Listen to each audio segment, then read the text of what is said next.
Hello, everybody.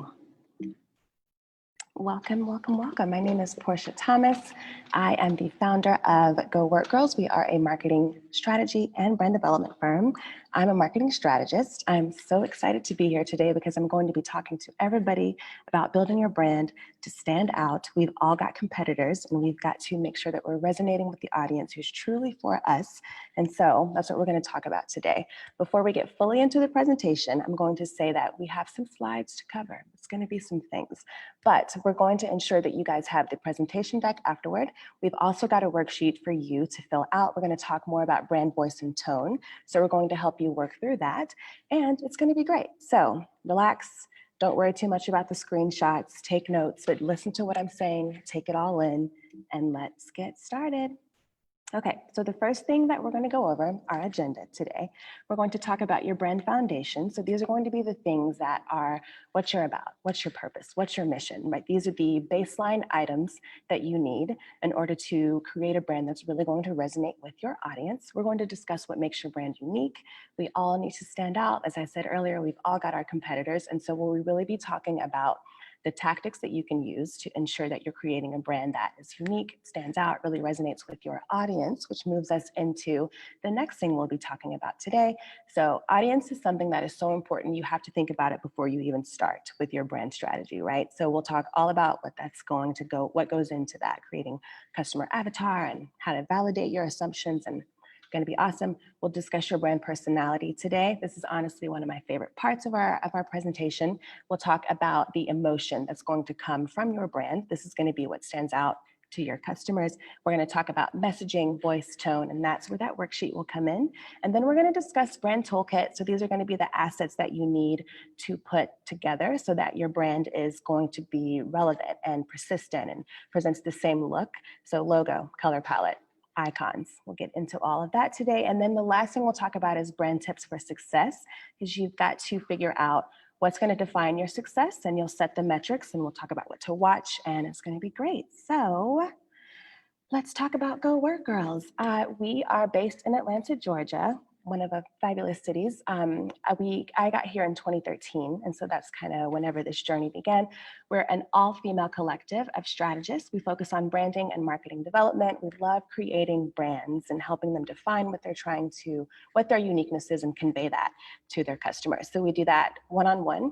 We do that in group planning sessions. And when customers come to our clients come to us, they leave basically with a plan for strategy and a way the system's implemented to do that. So we're going to do that today on our little webinar. We're a Mailchimp partner, so that means we're part of a group of agencies and freelancers who work with clients to help them achieve their marketing goals. So this is me, guys. I'm Porsha Thomas. I came from West Texas before I was here in Atlanta, Georgia. I was on vacation and I just decided to stay here in 2013. I've been writing and doing digital marketing for the last 11 years. I basically was convincing people that they needed to use Facebook for their businesses back in the day. And so here we are now. I'm a child of the internet, so I definitely installed AOL on my family's computer in 1995. It was the 90s, so you could leave kids at home alone. Everything was fine. I wanted to go to Nickelodeon.com. That was my whole motivation for this. So I've been a digital girl for a very long time.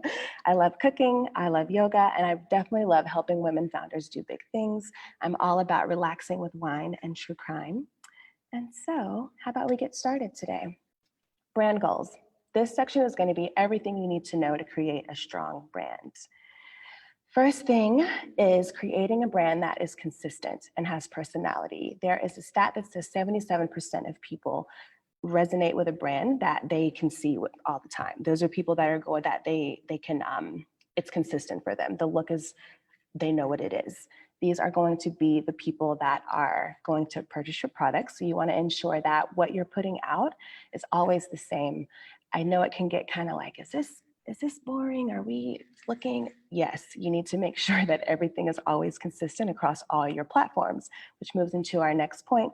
Be recognizable across your entire marketing strategy. You want to ensure that your website looks like your newsletter looks like the branding on your Facebook, etc. You want your brand to feel natural and familiar to your target audience. people don't spend money with people they don't feel naturally inclined, right? So you want to ensure that your branding is really going to resonate with the folks that you want. You're solving a problem. So you need to ensure that the people you're solving the problem for know that just by looking at your brand.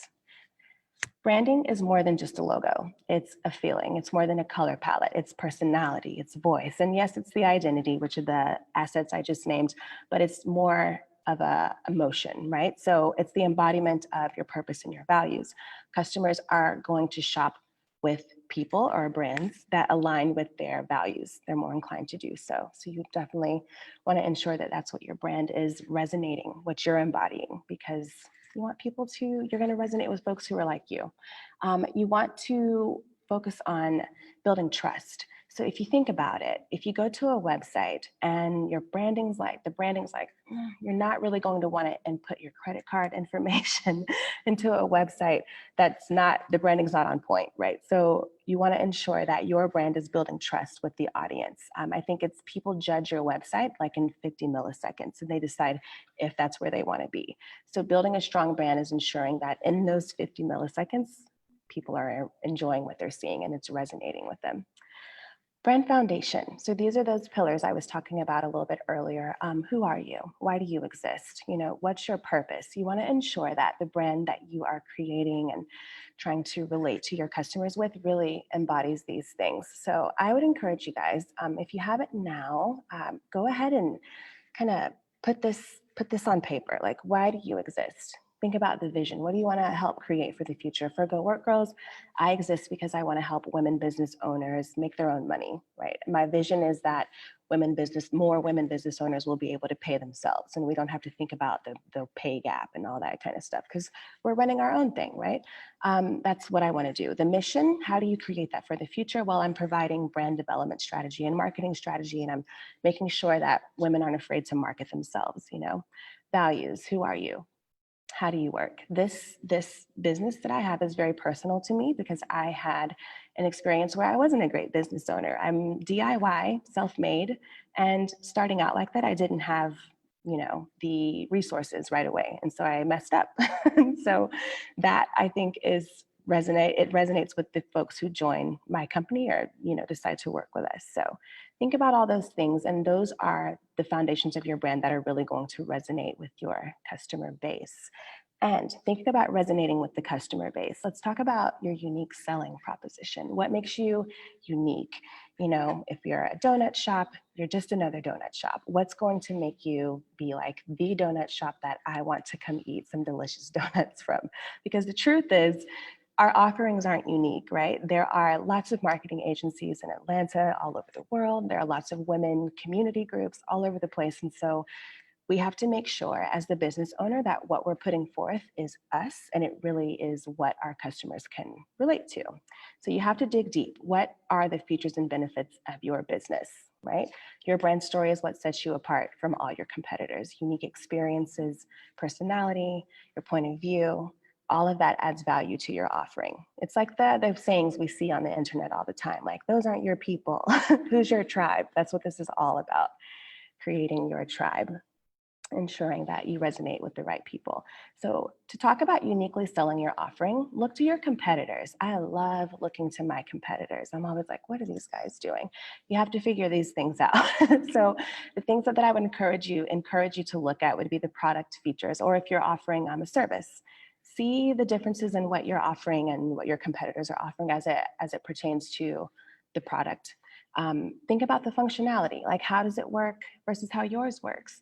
What are some ways that you can, you know, close the gap and actually just appeal to someone because they're missing something? Think about the customer service aspect. I love that. I love customer service, don't you? Like, who doesn't love feeling like these folks really care about me whenever I'm trying to accomplish something? If you think about apps on the internet. One you can actually chat with somebody, and then another one you have no clue where the contact, where is that, right? So that is a great way to set yourself apart from your competition. Like, I'm here to help you. And we're all providing a solution to a problem. So we want to be great at that. Think about pricing. Pricing is obviously a very easy way to differentiate from your competitors. I would encourage you not to think like cheaper is better, because that's not necessarily true. Some people are like, why is this cheaper? But again, that's another way that you can differentiate. I would encourage you to think about how your offering is a better fit to solve your customers' problems, right? We're always trying to solve problems. So definitely think about that. Let's talk about audience and brand, because we're trying to solve our audience's problems. So as I said a little bit earlier, your brand should really feel familiar to your audience. Like, this is a brand that I want to build a relationship with. It's a person. Create personable brands. Good branding converts an audience member converts someone from an audience member to a customer, because they are totally different. So let's talk about that. Your customers and your audience. The target audience is a wider pool of people who are interested in the resources and the content that you provide. And so for Go Work Girls, it's like women ages 35 to 44. We are service-based women entrepreneurs, primarily in Atlanta, Georgia, but also in New York, also in LA, also in Toronto. My customer is going to be someone who has engaged with me and like wants to be part of my community, and has purchased from me, right? So my customer is going to be Rachel. She lives in Toronto. She's like 32. She is a brand strategist for film industry, filmmakers, independent. And she likes Go Work Girls because she likes the messaging, she likes our spunk, and she has trouble marketing herself, right? So that is someone that is really tangible to me. That's going to help me create a marketing message that is speaking directly to Rachel. And that gets us to our next slide, which is building a customer avatar. If you haven't done this yet, I definitely encourage you to do it. Or if you already have, how has it been validated? Have you been able to look at your social media or your email marketing and see, are your assumptions correct? To start out, for the folks who aren't quite there, you should think about your customer's lifestyle and how it separates them from your general audience, right? So I know my broad audience is women 35 to 44, but I also know about Rachel. And I'm going to think, if I'm targeting a specific person that I know that's my product is going to really resonate with, you want to definitely get specific. So how does the lifestyle separate them from the general audience? Think about pain points, like how come Rachel doesn't like marketing herself? What are some issues that she may have? That's going to help me create content that resonates with her. So if I know that she doesn't know what unique selling proposition is, maybe she doesn't know technical terms of marketing, I could write a blog post that she could be searching for on Google, and that's how she would find me. This is kind of the way you should be thinking about how to catch new clients, how to get new customers, but in a way that they will really resonate with you. Goals and values. What is her end goal? How can I let her know that by working with my brand, she will reach her end goal? Content preferences. So I'm a big fan of email, clearly, Mailchimp partner, but email, blog, podcast, I would encourage you to think of ways that you can figure out how your customers want to be, how they want to consume content, because that will be good for you.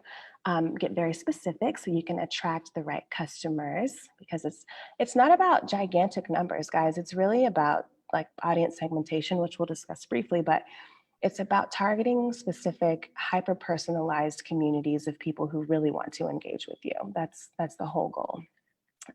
These are sample customer avatar questions that you can figure out: name, age, location, gender, several different things that you can check out. You can research this on the internet. There are so many examples of the customer avatar questions that you can ask, but these are things that I would put together. Well, you ask these questions to yourself and then you validate them. So that's what our next slide is about. The first iteration of the customer avatar may be based on assumptions, totally fine, but you need to ensure that if you are, as you're working, as you're learning more about your customers and they're buying things, make sure that you are validating these assumptions. The data is what is my favorite thing, is going to help you like create these experiences and help you drive the strategy for your content. And since we're talking about experiences, let's talk about creating a personalized digital experience. This is something that I really focus on with our clients at Go Work Girls because it's totally different, right? If you don't have a brick and mortar, you don't necessarily have people coming in and you're not really learning about what they like, and you can't really show that I know that Susan likes this dog toys, right? And I can't show her like our latest awesome dog toys because we're online and we're just like faces on Instagram and we don't know what's going on. So email is a really great way of creating these experiences that are personalized and letting your customers know that you really know who they are, because we want to connect. It's all about connection. So audience segmentation is going to be splitting up your audience in different categories. Susan likes dog toys, Porsha likes stationery. You know, if these are like people that buy these items, you know that these items are hot sellers, it would make sense for you to create categories in your email so that you can target people based on what they like. Email automation, always a great thing for personalizing experiences. Whenever someone signs up for your, I don't know, 10% off discount or the PDF download, that kicks off a welcome series that introduces you and your brand. Like that's already creating that customer experience that is going to be great in the future. I think one of a really great companies that does a good job of using user-generated content, which is just that, looking at the folks who are using your products and seeing what they're putting on social media and then using that content to show the rest of the world how great your product is, and email automation that's personalized. Glossier does a great job of that. I'm clearly a fan. I definitely shop with them. So let's look at how they do that. Oh. So the Instagram here, which is still branded nicely, right? And you can see the colors are all matching. It's user-generated content, but it still looks good and it still looks like what their brand is. This is a great example of creating a personalized experience online. Myself, if I haven't purchased the product yet, I can look and see what each of these women are saying. The women are different, everyone's diverse. So you can see the different experiences for everybody, which I love because we really need that. Also, this email is definitely a personal email that I received. This is a product that I use from Glossier. And this is a timed well email automation because they're like, hey, we almost out of the solution. Are you ready for more? I'm like, oh, this is amazing, right? These are the things that make me feel as a consumer like, I love this brand. I'm going to keep shopping with them. They know when I need more solution. It's a great example of that. Let's talk about brand personality. I'll show you guys another brand that I really love as far as messaging goes because they're really fun and peppy. I think Glossier also does a good job of messaging and personality, but I really more so like what we discussed for those guys, user generation, user content, and the email automation. But we'll talk about how you're going to show up because you're telling what your purpose is and your value, and you know who your customers are. And so now let's show your customers who you are. Brand voice and tone. So this is the personality and the emotion of your brand. This is the fun part, I think. I also think this is why branding is abstract, right? Sometimes you're like, what is branding? Because it's an emotion. We'll discuss how to get that emotion out in this section. Brand voice and tone is your communication style. It's going to be what resonates with your audience. This is going to be how you talk on Facebook and in your newsletters and on your website as well. To discover the brand voice and tone, as I said earlier, we definitely have a workshop or a worksheet for you guys to workshop. But let's just talk basic, like what is this? So your voice is your brand personality. It's never, ever going to change. Go Work Girls is 100% my personality. If you go to Instagram, I'm being funny, I'm like cursing, that's what I do. But it's me. And that is helping me weed out people who don't like that, right? And it's like, this is a marketing agency. This is how they're acting. Yes, absolutely. This is how we're acting. Tone, this is going to be the emotional inflection applied to your voice. So if I'm selling something and someone comes on my Facebook and like leaves me a terrible review, and I cannot be all like peppy and like, oh my God, like usual. So I would still want to be me and still use the words that would resonate with my audience, but I would also make sure that my tone is like appropriate for that situation, right? It adjusts for the message being delivered. Whenever you're thinking about this with our worksheet, ask if our company were a person, like what would we sound like? You could also think about celebrity. If my company was a celebrity, who would it be? just really take the time to personify your brand, personify who your company is, and it'll really help out with your brand voice and tone. And look to your audience as well. The audience is the most like, that's what everything is about, right? We're trying to sell something to a group of people and make sure that they know who we are and we love them, they love us. So if you've already built an audience or you're just looking at different platforms, look at the folks who engage with you the most and just kind of stalk them on the internet, like look at how they're chatting with other brands if you can. See how they interact on the internet. I'm thinking about Instagram, but just see what other brands they like, how are they interacting? What are they liking? Because these are ways that can help you think about your own brand and your own voice and tone to make sure that you are resonating with the right people. And it's just another way of looking at your competitors. Okay, so thinking about messaging. Frank Body, one of my favorite brands that's really like personable, right? So they're pretty cheeky. The things they say have a lot of innuendo. They're youthful. You can tell that it's definitely like a certain demographic, a younger, but it's great. I think it's hilarious, and they're very frank. Again, it goes with that cheeky thing. So you'll see what I mean in the next slides. This is their about page.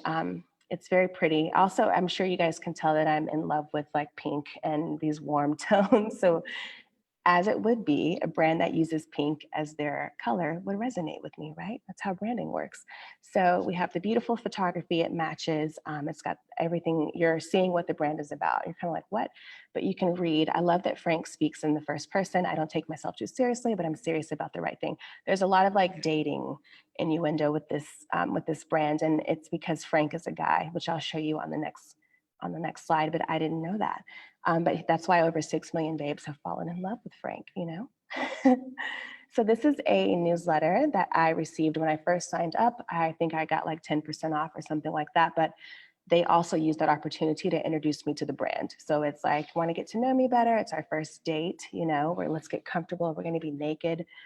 I get to learn what they're made from. It's natural coffee scrub. They've got other products. I learned that he's a guy, which is so funny to me because it's pink. I love it. I love this. And then actually, how the products work.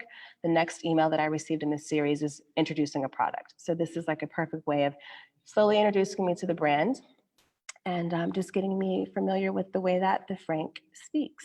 And so I love it.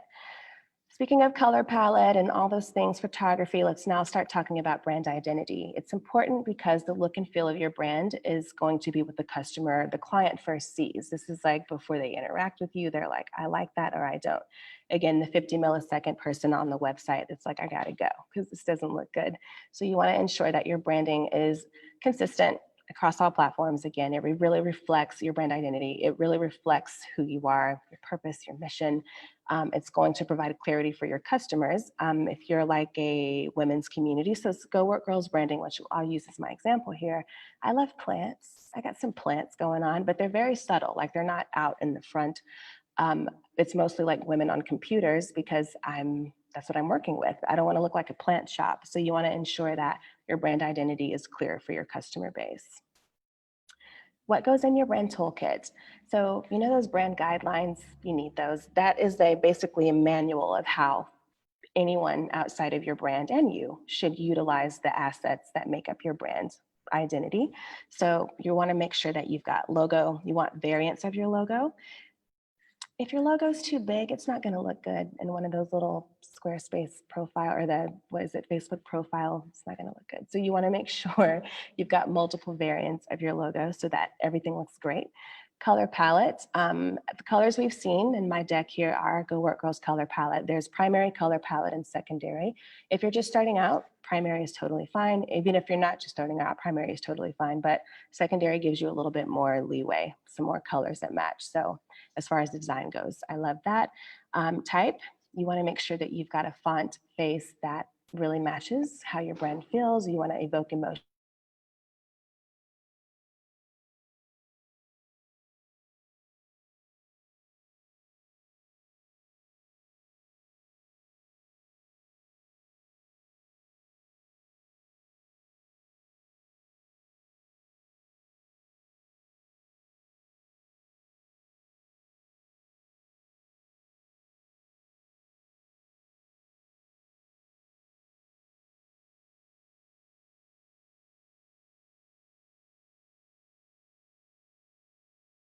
for me. So they created the variants. As you can see, the original Go Work Girls logo is kind of thick, it's very curly, but the variants are a lot more thinner, and that's what's going to look better in smaller spaces. You want to think about the scale, how many colors do you want it in? Go Work Girls, you can only have the logo in 3 colors, and you want to be able to make sure that it's consistent. That's the point in doing that, and that's what you would put in your brand guidelines. But this is what you would think about for logo. For the color palette, pretty simple. What represents the feeling for Go Work Girls? I really want it to be very warm and kind of like desert-like. So even the names of the colors are like that: canyon,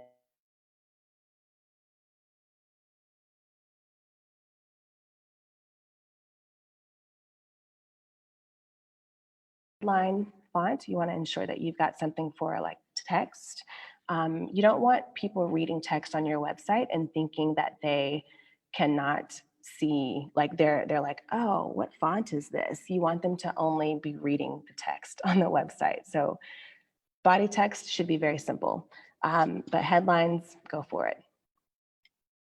Photography style, as I was saying, pretty important. So this is an example. If I were like a merchant and I'm selling products, you have the product page or the product image itself. It's very straightforward. It's like, this is what this looks like, but the lifestyle photography is what evokes the feelings. So you need both. You want it to be the message is simple and straightforward, and also like, here's some feeling behind it. An additional element, so these aren't necessarily like what you have to start out with. I happen to be a huge fan of illustration, and I just wanted some things on my website that were indicative of that. But icons, patterns, illustration, and you see how the pattern continues throughout each image. Branding, y'all, it's branding. Putting it all together, this is what it looks like. You see Facebook, or sorry, that is definitely Instagram. What the Instagram profile looks like, the colors are the same. You see the rainbow, same thing on the website. You see how all the illustration comes together. So this is that continuance of your brand across your marketing strategy. All right, guys, tips for success. Convey your brand personality in your marketing. As we just saw, that's something that you want to ensure is always happening. You want to ensure that your newsletters coming out always sound as the way that your brand is supposed to sound. This is going to let folks know whenever they hear something or see something in that color, it's your brand. Build brand trust. You want to make sure that this is happening by doing valuable content. So this could be Facebook and those on Instagram, those long captions that folks put together. This could be a blog. This could be your newsletter. However it is, I would cross promote whatever you're working on all the platforms, but just ensure that the content you're putting out is valuable and it's solving problems. We're a self-educated buyer today. All of us have an issue and we go straight to Google to figure out what our problems are. And so you want to be thinking in that way, like, what content can I put out that someone's going to search and then come find my business?